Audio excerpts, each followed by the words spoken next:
Queridos, eu vou falar de novo aqui. Eu não vou me cansar de falar isso. Cuidado com a teologia da prosperidade. Né? Quem me conhece já há um tempo, eu estou sempre falando sobre isso. Volta e meia eu estou falando sobre isso porque nós precisamos despertar deste sono profundo. E isso é uma armadilha, queridos, uma armadilha terrível de Satanás para despreparar a igreja para o tempo do fim. Eu já fui adepto à teologia da prosperidade uns 5 anos atrás. E era terrível, porque hoje eu enxergo a palavra de Deus de uma forma tão maravilhosa e eu me envergonho daquilo que eu pregava há 5, 6 anos atrás. Porque eu lia a Bíblia e lia os textos isolados da Bíblia e sempre na perspectiva de encontrar um texto para poder trazer para a teologia da prosperidade. Todo texto que eu lia era dinheiro, era cura, era conforto, riquezas, todo texto. E os textos que não falam sobre isso, aí eu dava um jeitinho, não deve ser isso não. Eu não gostava de ler as cartas de Paulo. Eu gostava de ler bastante mesmo o Antigo Testamento. Mas, queridos, de fato, não tem nada de errado ter dinheiro em si. Mas o grande problema é, em primeiro lugar, claramente, o nosso coração nisso. É nós buscarmos a Deus na intenção de termos tudo do bom e do melhor. Que eu considero, na verdade a Bíblia considera isso como uma falta de respeito com os nossos irmãos que sofrem por amor a Cristo. Em Hebreus capítulo 13, está escrito lá, para que nós possamos nos compadecer dos presos como se nós estivéssemos presos com eles. Presos por serem perseguidos por causa da palavra. Então, se nós estamos vivendo no momento, num país que não tem perseguição, nós temos que ter, no mínimo, um respeito com os nossos irmãos que estão morrendo todos os dias. Não sei se você sabe, mas nos lugares de países perseguidos, diariamente, centenas e centenas de irmãos nossos têm sido torturados, pais vendo seus filhos morrendo na frente deles, mulheres sendo estupradas, queimadas vivos, homens e mulheres sendo queimados vivos, perdendo tudo, morrendo, decapitado. E a gente pregando um evangelho de conforto. Não, se você crê em Cristo, você vai ter tudo do bom e do melhor, você vai ser riquíssimo. Para com isso, meus irmãos. Não dá. Esse tipo de evangelho não cabe mais. Infelizmente, a grande maioria vai por esse caminho. Mas enquanto eu tiver fôlego de vida, eu vou combater contra essa desgraça chamada teologia da prosperidade. Desgraça, querido. Isso não é graça de Deus. Isso é desgraça. Então, eu sei o quanto eu era cativo, sei quando eu fui livre, o próprio Espírito me convenceu, lendo a Bíblia, ele me convenceu, e eu senti uma liberdade no meu coração. Agora eu vivo em paz, queridos. Eu não vivo preocupado, ansioso, querendo conquistar. O espírito de contentamento está em mim e tem que estar na igreja do tempo do fim. Repito, não há nada de errado ter dinheiro. O problema é nós buscarmos a Deus pelo dinheiro. Amém, queridos? Vocês conseguem compreender? Vamos alcançar esse equilíbrio. Cada um tem um chamado. Deus quer um filho seu em todas as esferas da sociedade. Ricas, classe média, pobre. Então nós temos que compreender o chamado que Deus deu para cada um de nós. Nós temos um chamado, nós precisamos buscar em primeiro lugar esse reino de Deus e a sua justiça. Nada vai nos faltar com relação a comer, beber e vestir. Essas coisas nos serão acrescentadas. E é isso que nós vamos ler aqui. Apóstolo Paulo instruindo seu filho na fé Timóteo. Vamos ler também o que Jesus falou em Lucas 21, no contexto de escatologia.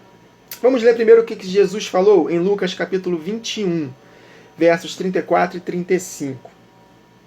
E olhai por vós, não aconteça que os vossos corações se carreguem de orgia, de embriaguez e dos cuidados da vida, e venha sobre vós de improviso aquele dia, porque virá como um laço sobre todos os que habitam na face de toda a terra.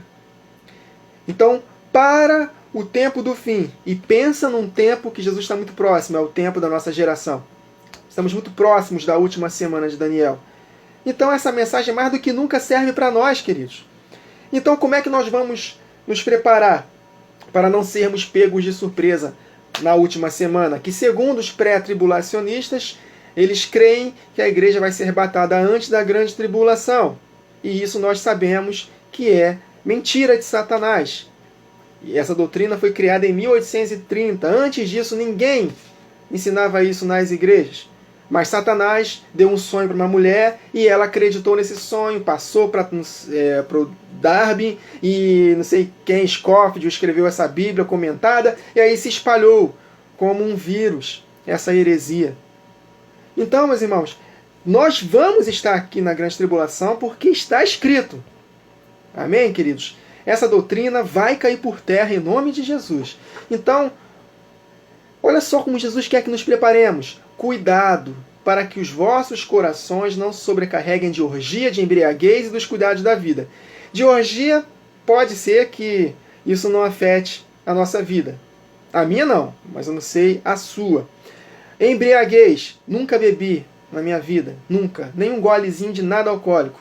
Mas pode ser que alguém possa ter problemas com embriaguez. Mas quanto a isso, a gente já entende. Orgia e embriaguez. Agora, Jesus coloca no mesmo pacote os cuidados da vida. Então ele classifica orgia, embriaguez e cuidados da vida no mesmo nível. E esses três atos, como estilo de vida, não vai nos preparar para vencer no tempo do fim. Então os cuidados da vida é tão pecado quanto orgia e quanto embriaguez. Está aqui no mesmo pacote. Vou ler de novo. E olhai por vós, não aconteça que os vossos corações, num contexto escatológico, discurso de Jesus escatológico, em Lucas 21. Então, eu olhai por vós, não aconteça que os vossos corações se carreguem de orgia, de embriaguez e dos cuidados da vida. E venha sobre vós de improviso aquele dia. Então, vamos meditar sobre os cuidados da vida? Provérbios 22:2, é importante nós entendermos isso, que o rico e o pobre se encontram. A todos o Senhor fez. Então Deus estabeleceu o rico e fez o pobre, para que ambos cumpram os seus respectivos propósitos, porque Deus quer um filho seu em todas as esferas da sociedade. Amém? João Batista não foi rico, Paulo não, nenhum dos 12 apóstolos foram ricos, nem Paulo, Jesus não foi rico, e muitos outros não foram ricos. Já outros foram ricos. Abraão, Isaac, Jacó, Salomão, Davi, enfim. Mas cada um com um propósito específico, queridos. Mas isso tudo não é um fim em si mesmo, tudo por um algo maior do que nós mesmos. Nós precisamos compreender que nós precisamos alcançar todas as esferas da sociedade. Mas não sou eu que quero ser rico, não sou eu que quero ser pobre. Simplesmente nós precisamos compreender qual o chamado específico de Deus para nossas vidas. Amém, queridos? Já pensou se Paulo quisesse ser rico?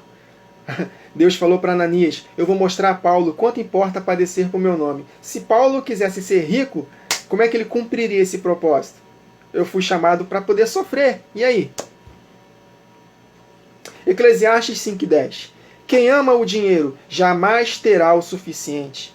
Quem ama as riquezas jamais ficará satisfeito com os seus rendimentos. Isso também não faz sentido.